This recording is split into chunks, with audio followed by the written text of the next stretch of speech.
Alors le projet Beaufort, c'est un très beau projet, hein, un projet de territoire, un projet avec les éleveurs, qui a consisté en fait à créer une synergie entre, je dirais, les acteurs du territoire, les éleveurs, les communes, les élus et EDF.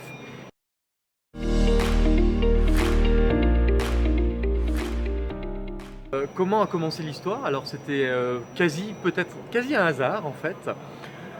C'était Anne-Lise Bouvier que je remercie d'ailleurs hein, d'avoir lancé ce projet, qui était déléguée territoriale à EDF et qui est absente actuellement là pour quelques temps malheureusement, mais elle va bientôt nous revenir, qui nous a fait rencontrer les éleveurs pour parler écologie, pour parler hydrogène, pour parler territoire, pour parler énergie. Et comment ça s'est fait? Tout simplement, je suis venu à cette réunion avec une voiture hydrogène. On a discuté de solutions hydrogène avec les éleveurs, ils ont essayé la voiture, ils ont été étonnés que l'hydrogène existe, hein, que c'était du concret, des voitures tournées. Et petit à petit, on a réfléchi à un moyen en fait d'utiliser le vecteur hydrogène dans leurs activités de tous les jours. Et donc on a criblé un peu où on pouvait mettre de l'hydrogène. Et assez vite, avec un peu de brainstorming, on s'est dit, eh ben voilà, les éleveurs ont dit, bah nous on a un problème, c'est que notamment on a des machines à traire qui font beaucoup de bruit, on est dans des alpages à 1800 mètres d'altitude ou 2000 mètres d'altitude, il y a des randonneurs, il y a du tourisme, et avec nos groupes électrogènes hydrogène, lorsqu'on traite les vaches, il y a beaucoup de fumée, il y a beaucoup de bruit, et on aimerait bien travailler le sujet. Et donc avec nos équipes, avec eux, hein, alors il faut que ceux qui ont défini leurs besoins et nous, on a défini ce projet de développer un groupe électrogène hydrogène hybride qui allait être utilisé dans les alpages 6 mois de l'année pour traire les vaches.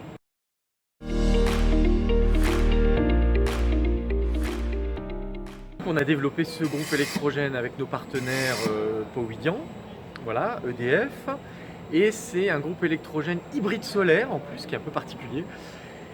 Donc ça c'est la deuxième facette du projet qui consistait notamment à mettre des panneaux solaires photovoltaïques sur la remorque qu'on voit derrière, qui permet d'alimenter la batterie du groupe électrogène et d'éviter d'avoir une surconsommation d'hydrogène. Voilà.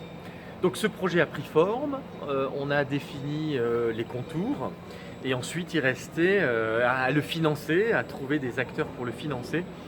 Et j'ai tout de suite pensé à TNR10, hein. Je travaille beaucoup avec TNR10, avec Isabelle Loger notamment et Nadine. Donc j'aurais passé un petit coup de fil en leur disant voilà, on a un beau projet à vous proposer, au cœur du territoire, à Beaufort. Est-ce que vous auriez des idées de guichets, de financement possibles? Et très vite, TNR10 a aimé ce projet en fait, de territoire écologique avec les éleveurs et donc a labellisé le projet très rapidement. Et c'est à partir de cette labellisation que très vite on a eu des financements donc, de la région, de la Savoie, du Conseil général, de SEA 73, j'espère que je n'en oublie pas, la communauté Arlisère, et puis bien sûr EDF, j'ai bouclé le financement avec un apport EDF. Voilà comment ça s'est fait, et ça en l'espace d'à peu près 15 jours, on a trouvé tous les financements, et là on s'est lancé dans le déploiement du projet.